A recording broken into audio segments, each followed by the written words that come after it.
Okay, here we go. So, where's the remote? Let us talk about stuff. Scroll down here to where we're at now. We're now in week 12. You'll notice that the last quiz we had was this past Sunday. We won't have another quiz due officially until December 1st, because that is when we have guaranteed to have talked about Dropping Proof Rock by then, the love song by Elliot. Because that discussion post isn't even due until this coming Sunday. Some of you might have gotten it done early, the discussion post. But it's not due until this coming Sunday, and the bonus posts aren't due until then either, till Sunday. If you do all of the discussion posts for the class, then the last 3, or then whatever extras you do count bonus points. I think one of the achievements is like the top 5 discussion posts will count for you, but that ends up becoming irrelevant if you end up doing all the discussion posts and you end up getting bonus points for the ones you did that you didn't have to. The quizzes, though, I think there really are just 10 quizzes. There might be 11, and you get a bonus point for that one, but yeah, I think there actually is. I think it's 11 quizzes. Right? It is. Yeah, quiz 0 versus Zulus. What? What's the date for week 14, day 2? Thanksgiving.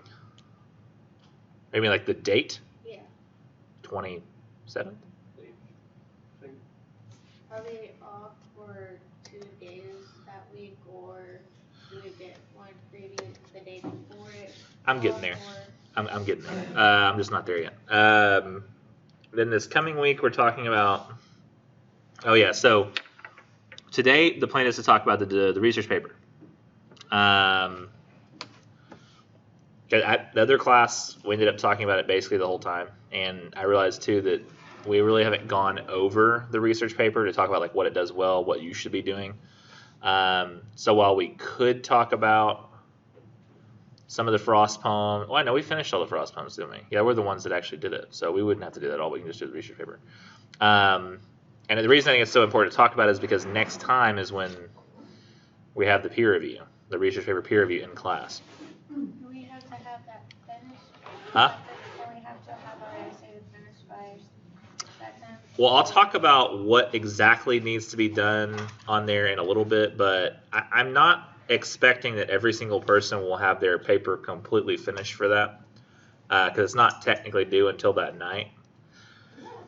But I think it's very hard to get any useful feedback if you don't have at least the first page and a little bit done.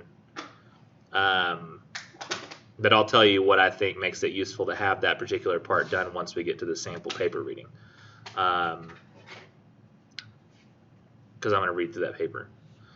But you only would have to, you only have to have like a little bit of the paper done, like at least maybe the introduction, for me to count it as valid for peer review. I don't want you coming in with like an old essay though, or like your research paper planning and trying to do that for peer review. Don't bother. Like,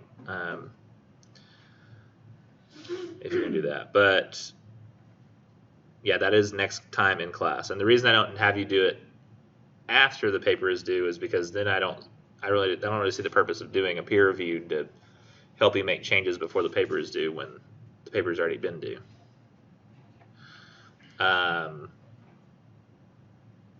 So that's this week. We'll start signing up for grade conference 2 right before or right after the peer review. Then week 13 next week, all we do is we talk about not Robert Frost, but T.S. Eliot's Love Song of Geoffrey Prufrock. On the second day of the week, I will talk to you about how to do the research presentation, which doesn't actually happen until week 15, day 1. But it's the only time I can do it because grade conferences happen during Thanksgiving week. So we're talking about poetry next week all week. Then the presentation's going to be explained to you. Then in week 14, the only thing we have that week is a grade conference too. Because I do understand, like, some of you, like, maybe have kids or, like, you've got families and, like, y'all are out being there for, like, a whole week, especially, like, the way now I think schools often do, like, full week, like, Thanksgiving vacations. So if you needed to skip out on that, you could.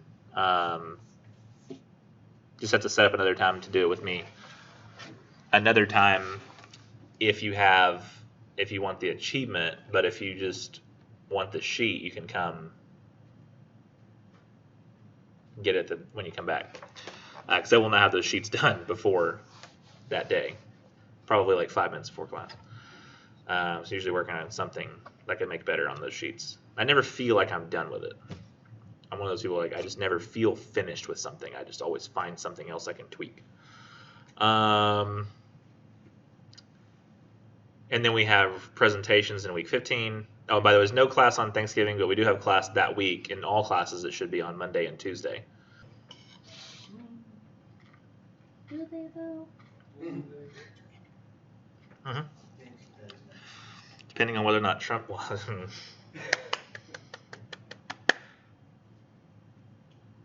Screw it, I'll say it. Depending on whether Trump is still, it doesn't matter. He's not. He's going to stay in the presidency. This whole impeachment thing is just to point out that, it's going to go bad though. Like, it's going to go bad. Like, it's going to go bad because in a minute, yeah. Because I'm going to just straight up tell you that he did all that crap. He did all of it. And if the Republicans don't vote him out, it's going to be bad for the Republicans. Like, very bad for the Republicans. The Democrats are going to have a field day with the elections if Trump isn't ousted from the presidency. It's going to be, you don't understand how bad it's going to be. Like, think of every Democrat law you wouldn't want to be passed. It's going to happen. Because they've already cleaned up in the last 2 elections. They're going to really clean up if it's shown that Trump did really bad illegal stuff. It's going to be so bad. It's going to be so, you don't understand how bad it's going to be. I don't think you understand. If you're a Republican, you want Trump to be taken out of the presidency. You want that. Because then Republicans can play the victim, and then they might get more elections. If he stays in the presidency, and it's pushed to the Senate, and it doesn't happen, it's going to make the Republicans look like the villains, and nobody will vote for them. Well, some people, of course, will vote for them, like 45% of the country, but that other 5% that everybody needs, gone. To make Nixon all over again.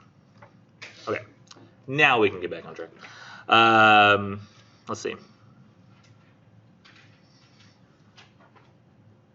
I think that's it. The only thing I must say that's beyond that is Launchpad. Those are due week 13, day 2, the labs. And then last date for revisions is week 14, day 1. But I will tell you that both of those days are soft dates. What I mean by soft dates is, like, it's not a date at which if you don't get your labs done by that day, I say they're cut off and you can't do them anymore. They remain open. However, I have that there because grade conference 2, the very last sheet that you should get for your grades, is on week 14, day 1. If you have your labs due by that time, they will appear on this sheet. If you don't have them done by that time, then when you get that sheet, it'll look like you're doing about 15% worse than you actually are because you haven't done what accounts for 15% of your grades. If you wait a little bit, though, because you're like, hey, I've got Thanksgiving. That's when I've got to work on all this stuff. So I need that time. That's fine. That's totally fine. It's just it won't appear on that grade conference sheet. You'll still be able to, like, calculate your grades manually. You can go to, I think, that website that I showed you, which is you just type grade calculator into Google, and it'll help you calculate grades. You just put in your percentages and stuff. But that's why I consider it a soft date. That's the date at which I actually start to calculate it for something, but you can still do it afterwards, especially if you have stuff to do on Thanksgiving. Same with the final revisions date. That final revisions date is kind of the guarantee for me that if all of you, like, I mean, every student I have, like 120 students, all say, hey, I'm going to revise every paper, then that means I would have 600 paper revisions to grade in 2 weeks. I could guarantee that if that ends up happening, I'll be able to grade all the ones that are submitted by that day, all 600. It's a really high number, and I don't see how I could do it, but I would make the guarantee, and it would happen. So if anything's submitted after that day, I'll still take it. But let's say we get to, sometimes this does happen where I get to like, not very often, but sometimes we get to like week 12 or December 12th here, where it's like the last day of class, and I have like 20 people submitting papers past like 6 p.m. and like I can't grade 20 papers in 6 hours when grades are due in like right after midnight.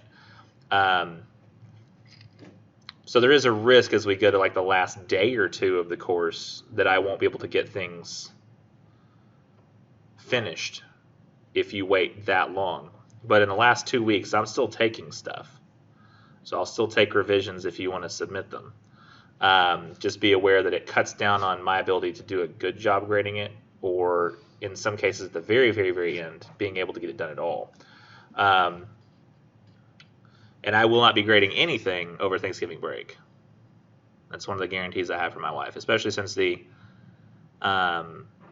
this semester is different than the prior ones. I don't know if y'all have been here in prior semesters with Thanksgiving was there, but Thanksgiving used to be in week 13, but this year it's switched back to week 14. So used to I would have to do some research paper grading over Thanksgiving.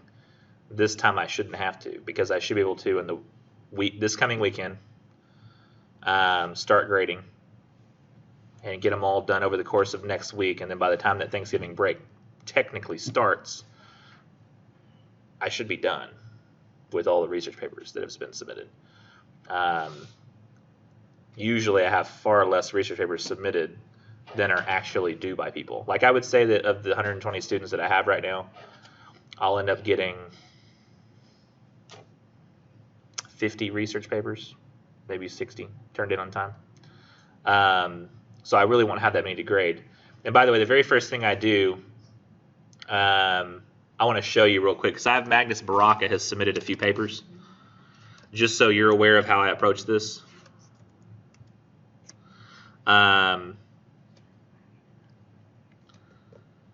This is an APA paper that's not like your paper, but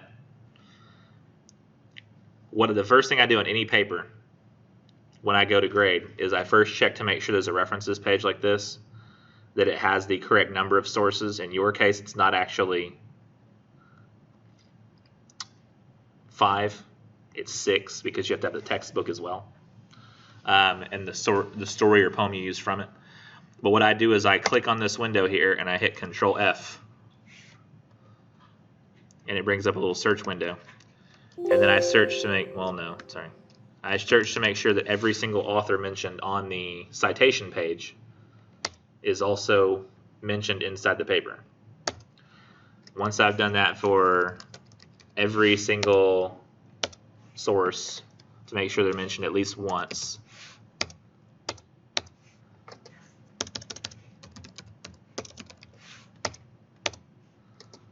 and they are, I think the other one is Nielsen, yeah. Every single source is mentioned at least once. So now I will move on to the next essay and check to make sure all of its sources are there. And occasionally I will get to ones like this, where when I go and do the source check, I'm able to search for sources like Burns and St. Gerard and have lots of findings, but then when I go and I search for Beth, nothing. Or when I search for Diamantes, nothing. And if that's the case, I won't grade this paper. I'll give it a 0, say please cite all your sources. I'll grade it once you have. So this paper right here, I haven't read a word of it yet. It's going to get a 0. Make sure you've cited every single one of the sources that you have on your works cited page inside the paper as well. That includes the author of your story. Sometimes people write a whole essay on Gilman and never write the word Gilman in their paper, but have a citation for it at the end of the paper. You can't just talk about yellow wallpaper. You're going to be saying Gilman says and Gilman says, at least once or twice. Yes. When do we do the book? Do we just put the author of the story and that be fine, or do we put the author of the?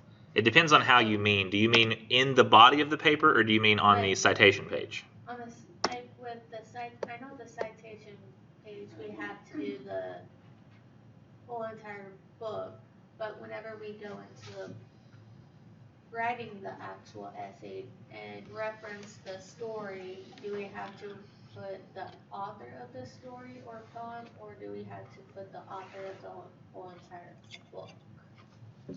You just do the first word that appears in the citation, assuming that the person has done that correctly. In this case, the story, the research paper that this person wrote, the sample paper, this is the citing for the textbook. Technically, the story does not appear in the textbook, but I did that so that you guys would have a citation ready to go. So arguing about literature, that's the textbook you have. All this stuff is correct. The only thing you have to change is the other stuff. Hawthorne, Nathaniel, Miniatures Black Veils, name of the story, and the page numbers. So the authors of the book, people who edited that book together, are John Shilb and John Clifford. Okay. Whenever you have people who didn't actually author the story, but they collected things together and put them in a book, they're called the editors of the book, and you never cite editors. You only ever cite the actual authors. So Hawthorne is the author of Miniatures Black Veils. So in the body of the paper, you'll cite it. Since it is the first word in the citation, you'll put Hawthorne, and then you'll put comma and then page number. Okay, just put the number of the page, put the then the page number. It's changed recently. I need to make sure because I get confused because I've been doing so much APA lately that I haven't gone back and even looked at MLA, and I tend to lose information over time. I believe it's just the number itself with no P dot. APA has P dot and a number, but I think it's just last name, space, and then the number of the page. Let me make sure that's right. That's really funny. Give me 2 seconds.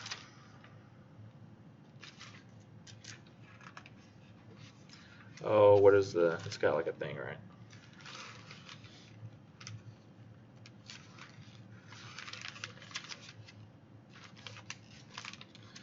I just don't want to tell y'all incorrectly. That's really weird. They're not even following their own rules.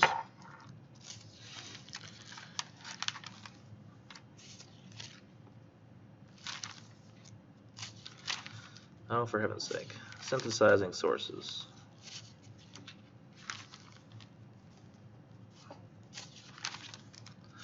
There we go.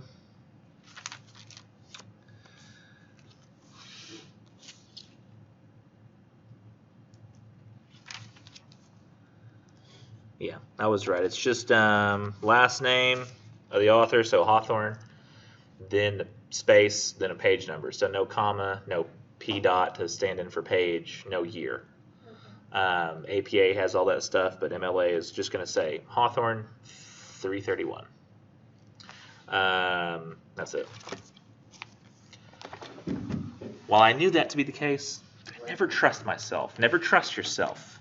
Would we have to do that for our summary of the story, or are we able to not cite our summary? I don't really need page numbers when you're doing, let's say at the intro you decide to summarize a story. I don't really need page numbers for that. And the reason is you're going to be summarizing the entirety of the story. So I don't really need a page number for that because it would involve you citing a number of different page numbers constantly. And I'd prefer you only use that for when you're citing something specific that happens at a certain moment. Let's see. So I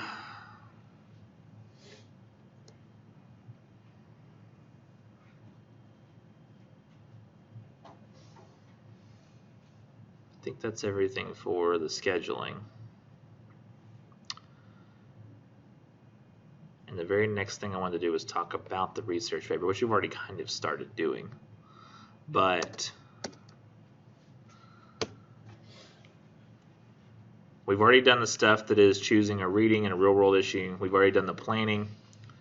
Guidelines for the research. So remember, you have to have 5 articles, but also have the textbook cited as well. So it's technically 6. And then with your planning, most of the difficulties you'll have in the paper should be clarified by looking at I think, the sample planning and how it has 2 literature sources and it's got 4 real-world sources, at least on this planning example. And it's got the textbook in black font. But the sample tells you everything your paper needs to contain, essentially. You've got the story and the real-world issue. There's going to be some human problem that connects them, in this case, hypocrisy. And then the claim that you're going to be making in almost every single case, all of you, is going to be that the story and the real-world issue have similarities or are connected in some way. In this case, the portrayal of hypocrisy is similar. And then the reasoning is going to also connect them. So it's going to essentially be, or not, it's going to explain in what way they connect, how they're similar. I think in the fake, like Andre Debus one that I did, like I got a little more detailed, but this one's a little kind of basic, and that's fine. But what I'm actually going to spend time on today is taking us through the sample research paper. I know it's going to seem kind of tedious to go through the paper, but the more questions you have, the less tedious it will seem, because you're able to engage with it and understand exactly what I'm looking for.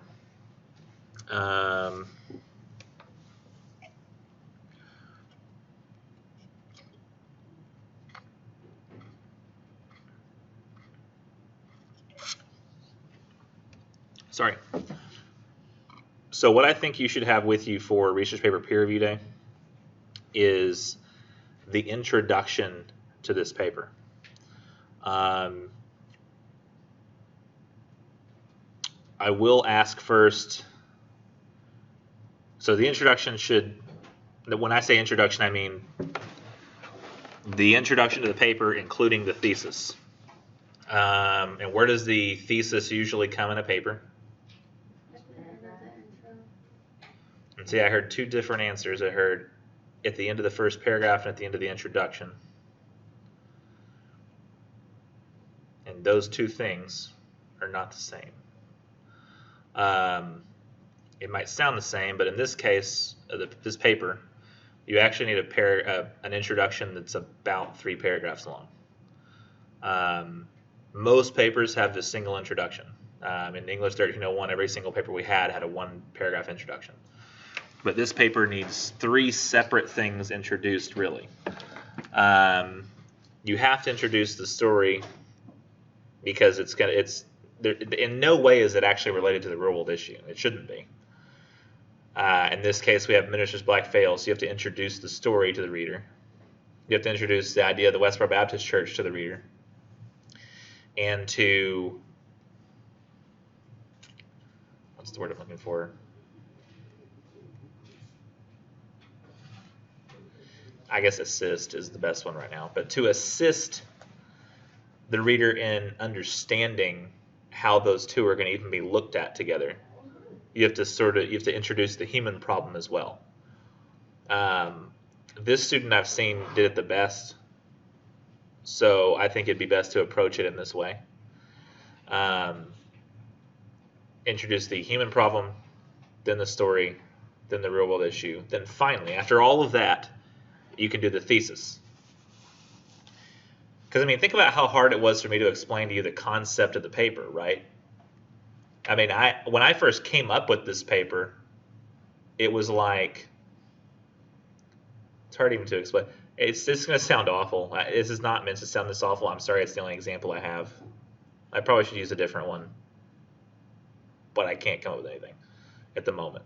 We just talked about Milton's Paradise Lost in my Brit-Lit class, but there's a moment that's talked about in Milton's Paradise Lost, which is Anybody know what the story, Milton's Paradise Lost, is the story of? Is that the one about the devil getting sent down and tries to make it seem like he's the betrayed one?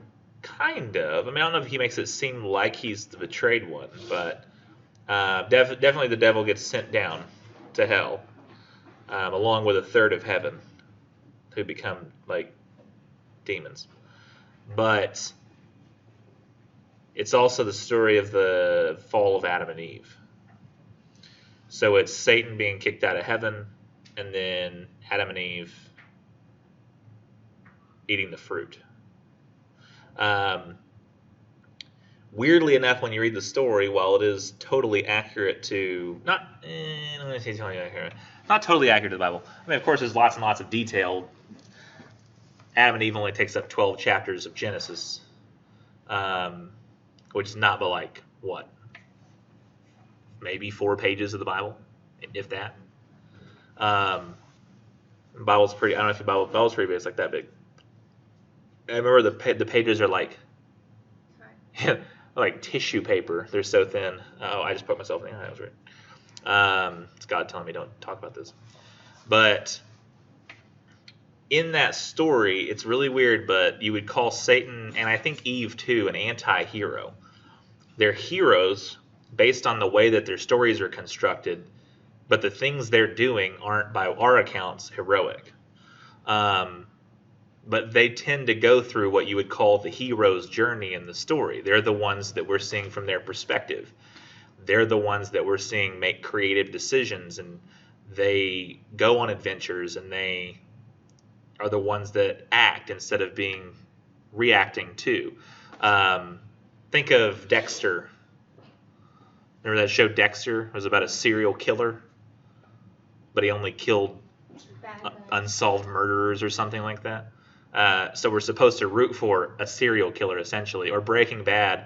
We're like, yeah, get him, drug dealer, which is really weird for us to manufactures and sells drugs, but we root for the guy.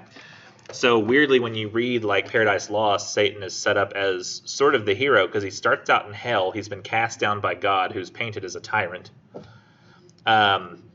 And Satan says, we have to get vengeance on God for doing this to us. And he climbs essentially out of hell and like convinces Eve to eat the fruit and then ruins God's perfect creation. So while he's doing it out of a sense of evil, it's like he goes through what you would call the hero's journey generally. And there's a moment, though, in the story where like essentially Satan conceives of, they're all up there in heaven. Everybody's doing what God says, right? Everybody's just...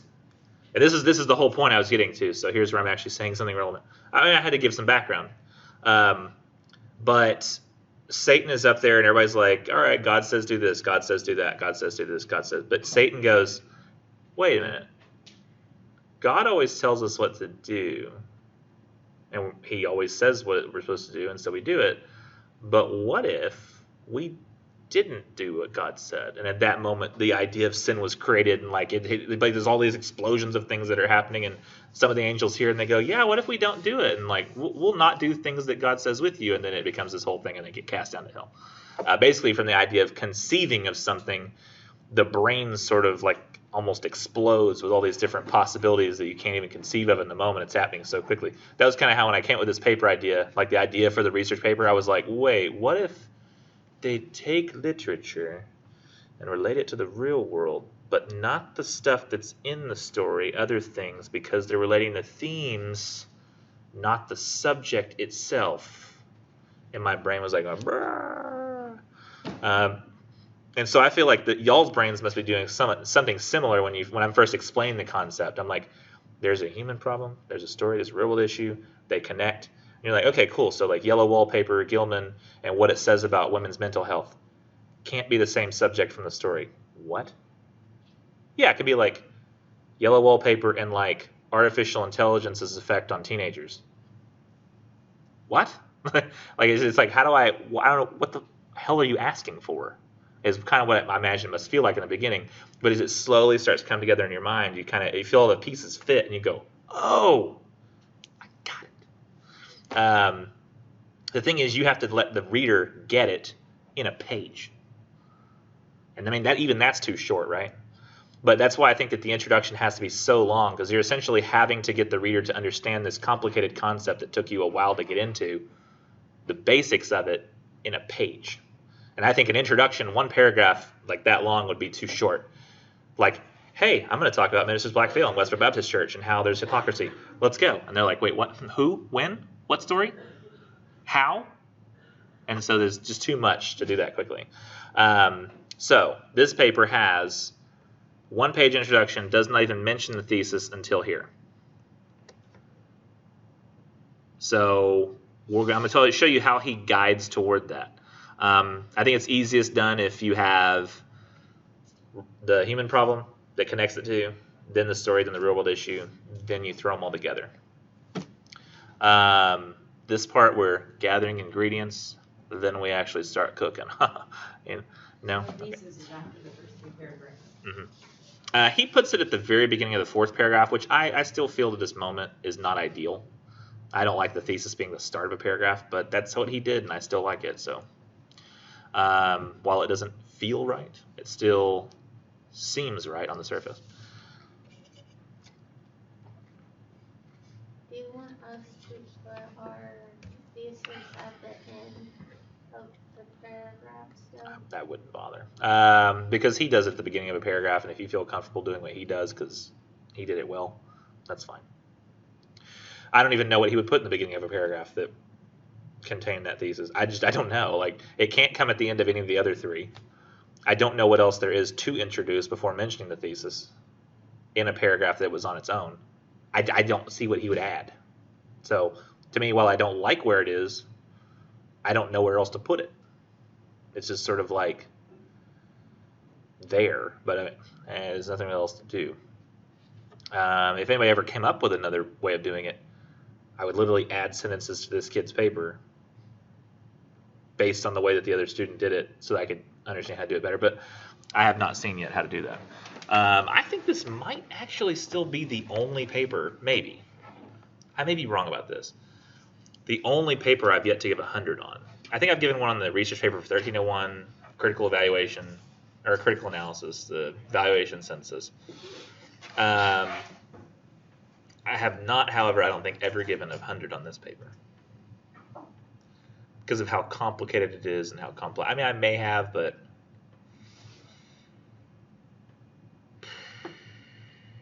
I think I got really close on a Trump and Antigone paper once. Very close. Because there were so many similarities she was able to mention. It just wasn't quite there. What did she get her? I think I gave her a 99. If I ever get really close, it's going to be a 99. So, it was like she had Trump and Creon. It worked out really well. I think it'll work out even better now because there's been just more presidency has happened. So there's just more time, more stuff to say. Let me see. Oh, I have had higher grades too, I should mention as well. I've had people make higher grades on this paper, but I use this one because it's a story I'm not stealing from any of you guys. You can still write about all the stories that we have assigned. And he does something with religion that I feel is really interesting to talk about because I generally tell students don't make religious arguments in papers, but he seems to, but not really. And so I don't know, I like being able to have a chance to talk about something people normally wouldn't be able to do that he does well. So let's talk about the introduction to the human problem that he does first. An unfortunately common quality of society today, especially in groups of people who share a background of some kind, whether it be geographical, socioeconomic, or ideological, is that of hypocrisy. Groups of like-minded people who share some type of worldview have the tendency to judge others by that worldview, often in a way that is not only off-putting to those who are more sympathetic, but completely immoral to the general population. It is only when attention is brought to the foul behaviors resulting from hypocrisy that anything can be done about them. This is probably, the human problem paragraph is probably one of the most difficult paragraphs you'll have to write. In addition, it's probably going to be the most difficult to read of any of the paragraphs you have to write. Maybe you're just better at it than he is, and yours will make perfect sense. But essentially, you're just spending a paragraph talking about an abstract idea. He's just literally talking about hypocrisy. Groups of people get together, they figure out how they want to act, yet you share a worldview, but then to go against that worldview to make judgments is hypocritical. And these people end up not being sympathetic, and it's a difficult concept to even explain. Probably the best way is in the paragraph itself. And then he says, kind of at the end, the only way we can even hope to solve for anything like hypocrisy is to bring attention to it. And I think that's sort of where he's headed with the rest of the paper. So he does hypocrisy first. Then the paper starts to make a little more sense. In the story of the minister's black veil, and this would have been a good time for him to mention Hawthorne. He mentions Hawthorne later, but I think if you're going to fit your author name reference in, this is probably the best place to do it. He should have said, in my opinion, in Hawthorne's Minister's Black Veil, Reverend Hooper mysteriously begins to wear a veil for unexplained reasons. Though Hooper was a respected man of his residence, the townsfolk began to shun him because of his new peculiar appearance. Despite the fact that Hooper had not changed anything about his actions and had remained the same compassionate minister throughout the story, the citizens of Milford only recognized him by his outward being. From this, the reader begins to get a feeling of animosity between the town and the Reverend. So it's hard to tell you, since you haven't read the story, but this is not actually what the story is like, believe it or not. He summarizes this, and you all can sort of do this on your own to some degree. He summarizes this in a way that is convenient for his writing of the essay. The entirety of the story is mostly from the perspective, in a third-person way, of the minister. It follows the minister around, looks at what he does, and the personal struggles he's having with deciding to wear this veil and the difficulties it's causing for him. And the townspeople and their actions, what they're doing, is talked about very little. It only makes up maybe 10% of the story. And he almost uses every single example of what the townspeople are doing in his essay. But he frames it as though the story is almost completely about the townspeople's reaction to the minister, when it only makes up a small portion of the story. So I'm actually okay with this, because it is still one of the themes of the story, is the way in which they treat him, and it does make up the climax of the story, like the main big moment of the story.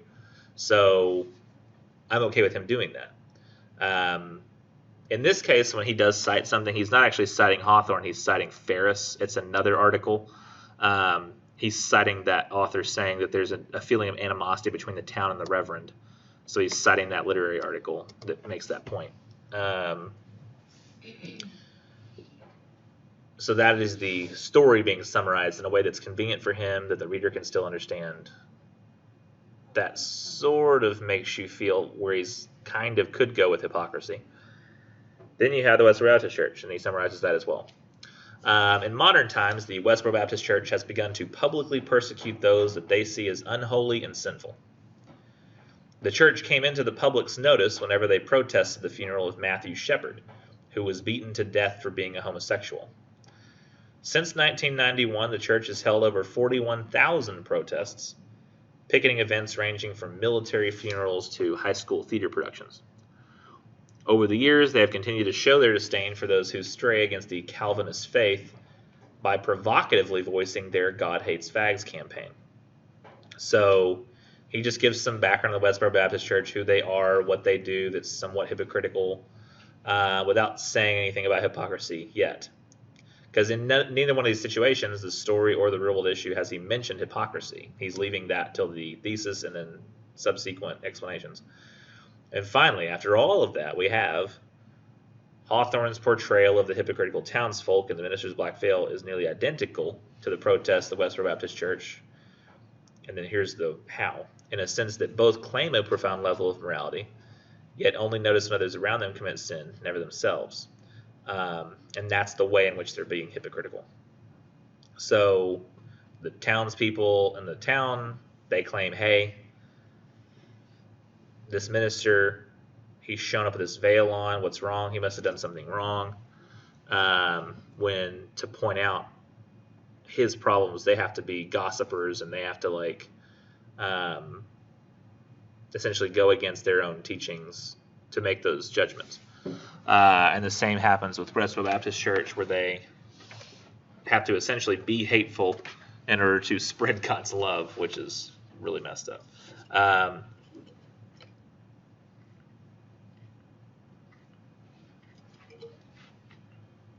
By the way, I don't believe that all Calvinists are like that.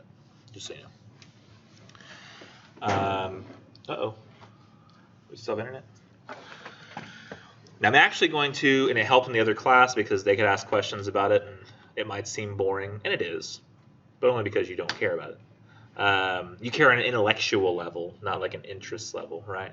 So we have the thesis. I don't like where it appears, but it is what it is.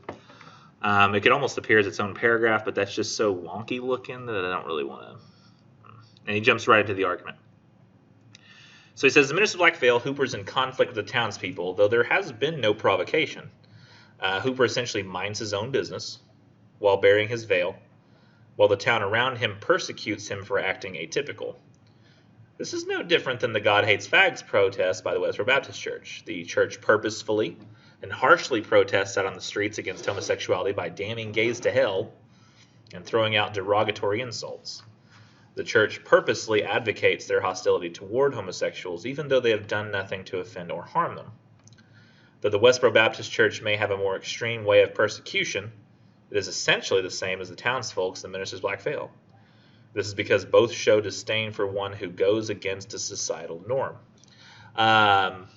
What I really like that he's doing here, and he does it in longer form in the subsequent paragraphs. It's actually one of my favorite paragraphs he has is this one. And if it did start here and went all the way to there, I'd really, really like it. Because what he does first is he says, here's what's happening in the story. Then he says, here's what's happening in the real world issue. And he says, and here's what makes those the same. So he says, the minister's Black Veil, he's minding his own business, but they judge him. And the Westboro Baptist Church, they harshly protest against the people who've done nothing to them. And he says, this shows how both show disdain for one who goes against what they would normally do. He's wearing a veil which goes against what the people would expect, and they're supporting a military funeral which goes against something that they would do. So each group is doing something similar in their case. It's one of my favorite paragraphs. And then he continues on.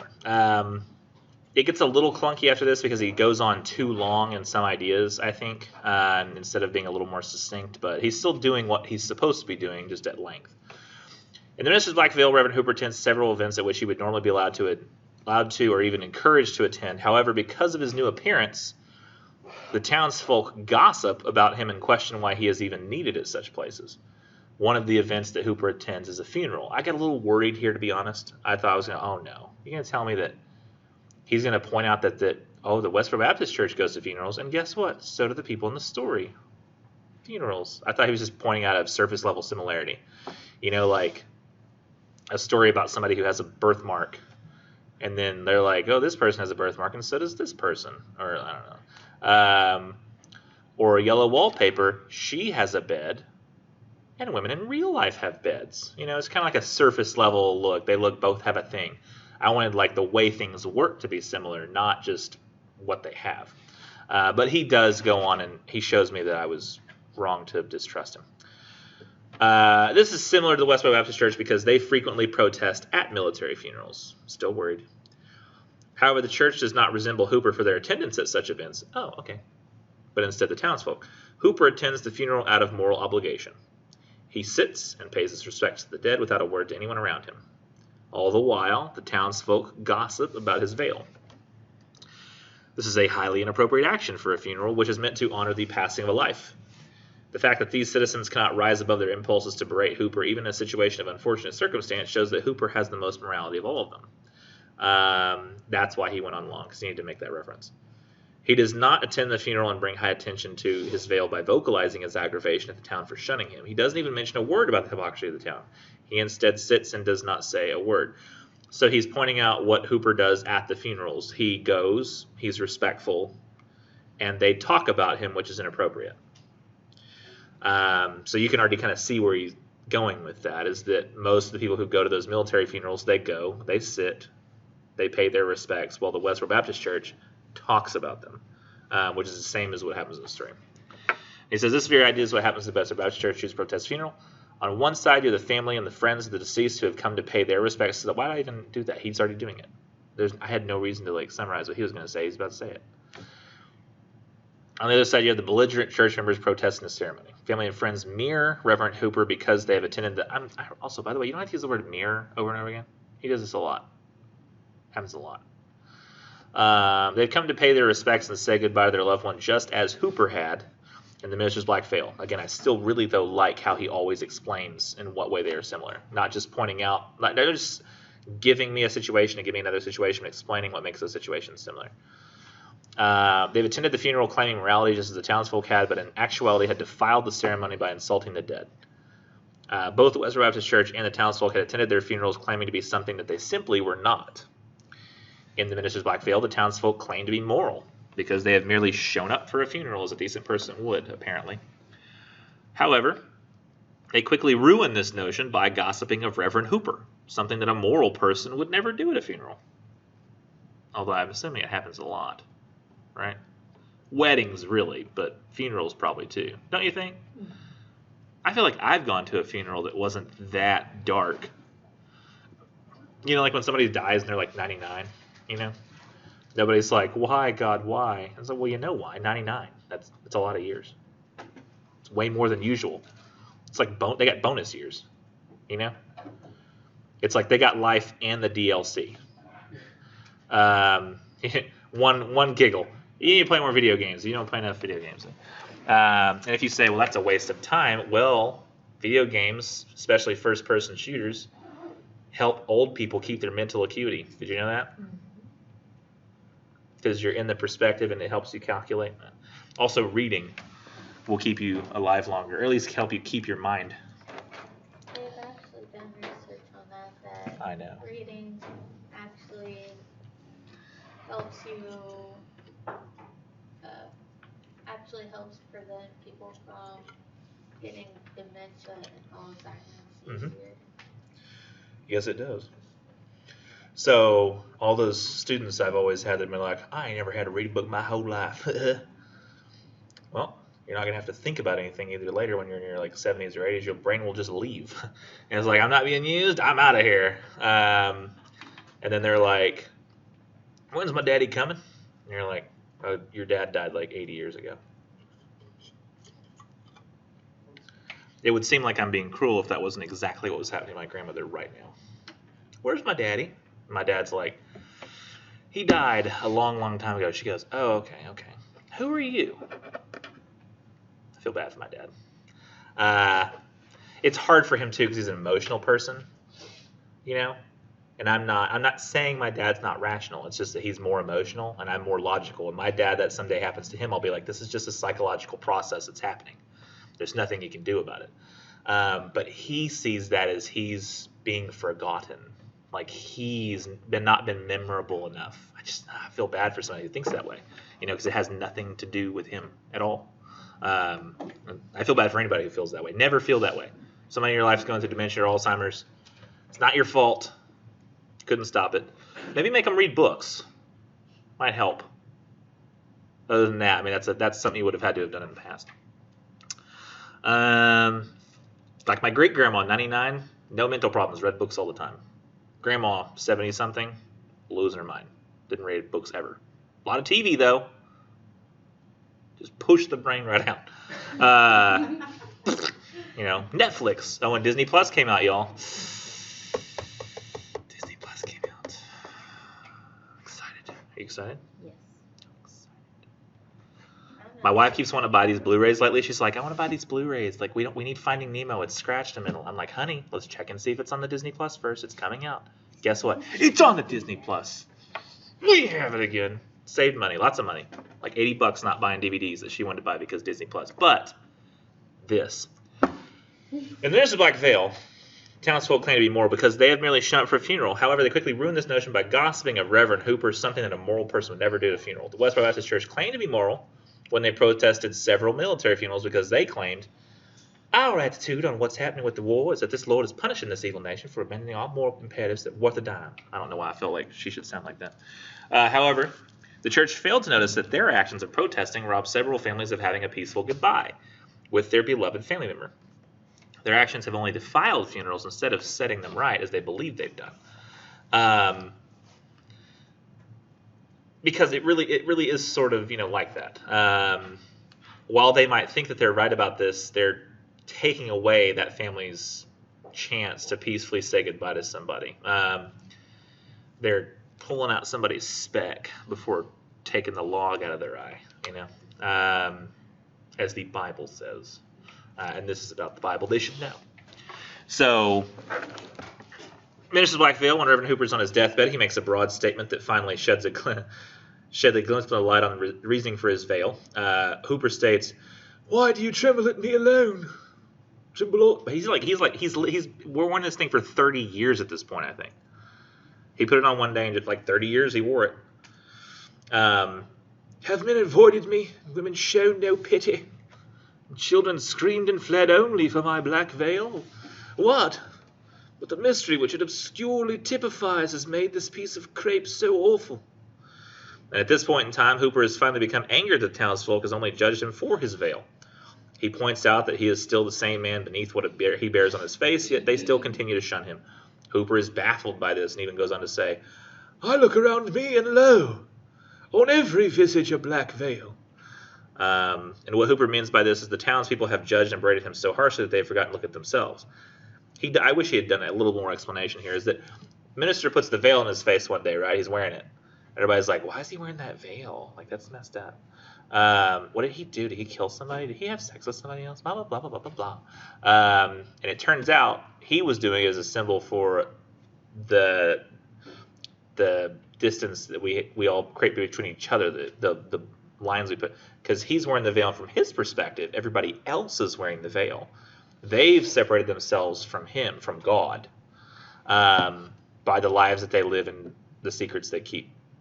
And so they're like, oh, this was meant to be about us. Like the world's longest sermon,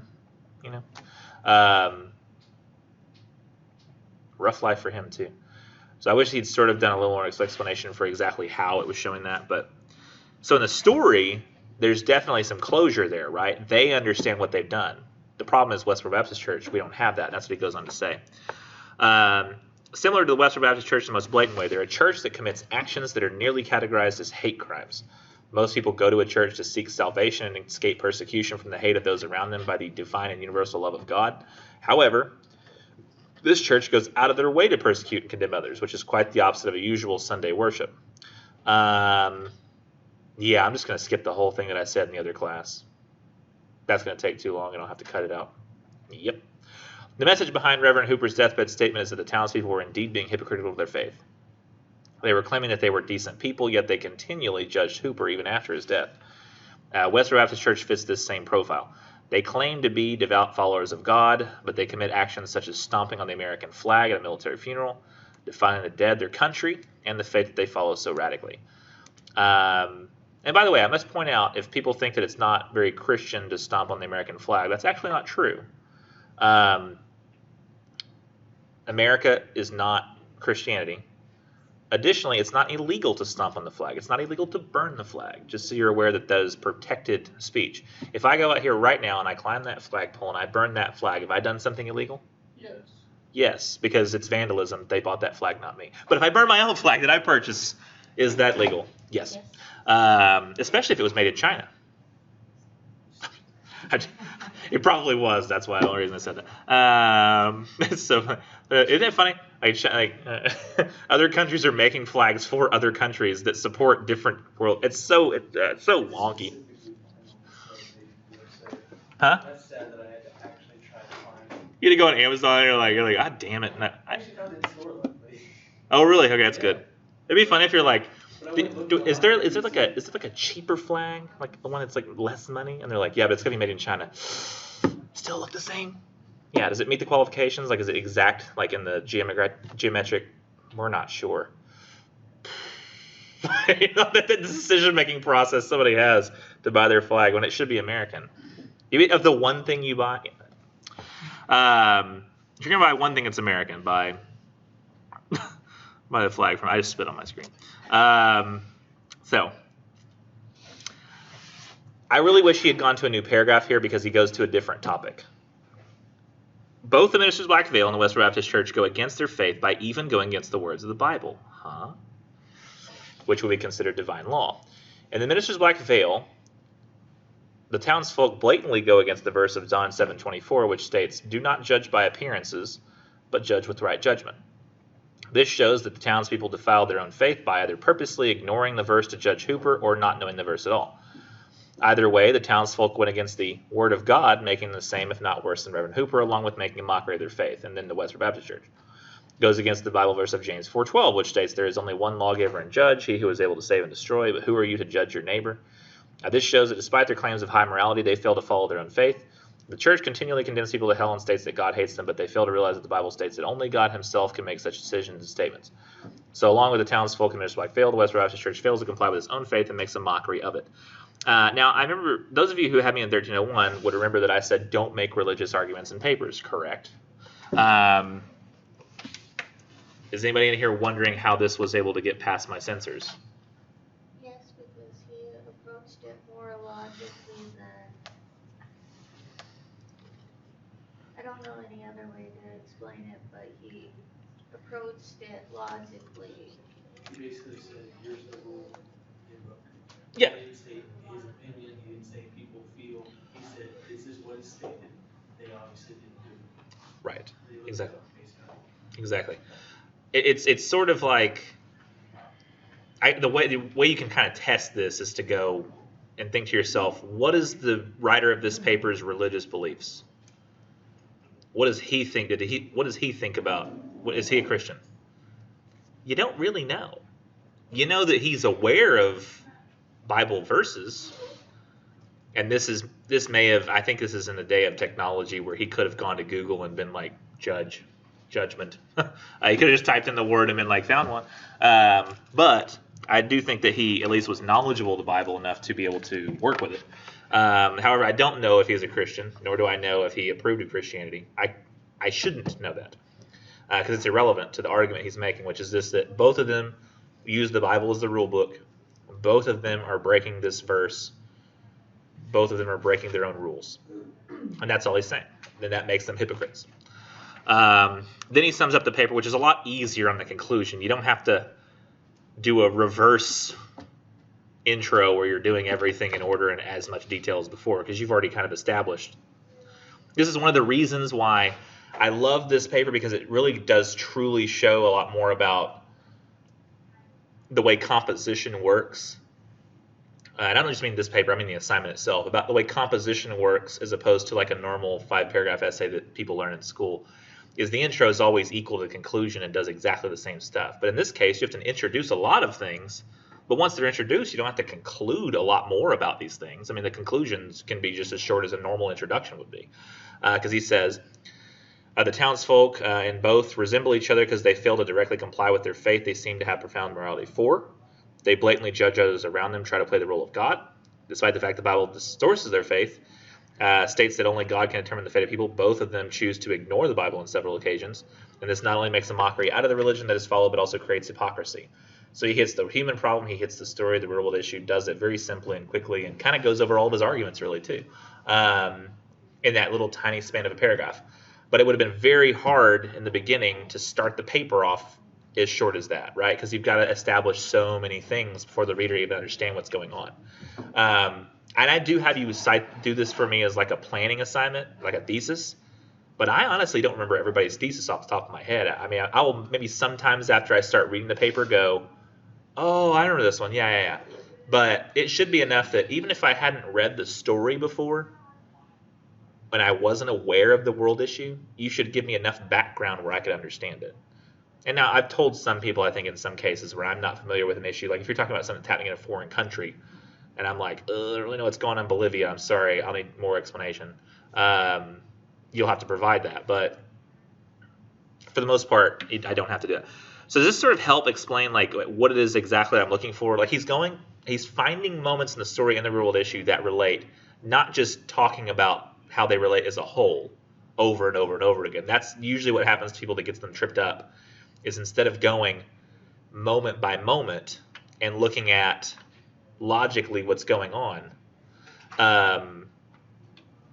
that relates between the two, they'll end up just talking about the whole thing over and over and over again. Being like, see how they're similar, but they don't actually show any examples. You have to have examples. And the last thing I'm going to show you is go up to the top of the document and go down here. Like there's specific things I'm sort of looking for on this rubric, which I had for 1301 as well. But it's basically the same stuff. You have to have your thesis in place. You have to have, like I showed you, a works cited and cite your sources internally, because if you don't, I'll give it a 0. If anybody was from 1301, the rubric that I had, logic was actually down below sources being used properly. But in this case, because you're not going to have any sources out there at all, or shouldn't, that talk about both your story and your real world issue, because you're the first person ever to conceive of this, essentially, you won't be able to use the sources to make your argument for you. You'll be making your whole argument yourself, just using the sources as support for various aspects of it. That's why logic now comes ahead of sources being relevant to their purpose, because you might not be great with the sources, but if your logic's great and you're connecting the two very well, it won't matter if your sources aren't as good. And then having a good introduction that introduces things well, and then having good ethos like spelling, grammar, that kind of stuff, down there at the bottom. So that's the way you should approach writing the paper, and that is why I say that the introduction is the best thing to bring for peer review, because then people can give you an idea of like if they think you're on the right track, if what you're arguing makes sense, and then usually people will be able to see, kind of looking into the future, like what the little examples would be that you'll be able to use on the future of the paper. I wouldn't suggest coming with just a planning though, because that's going to be too light, and I'm going to be like, I don't know. But I guess that's enough for today. Let's see all Thursday. Or I'll see whatever ones of you are the most courageous and prepared on Thursday, right? I'd like to have at least 3. Preferably 4, because then we can do a round robin peer review, but most preferably all of you. Yes?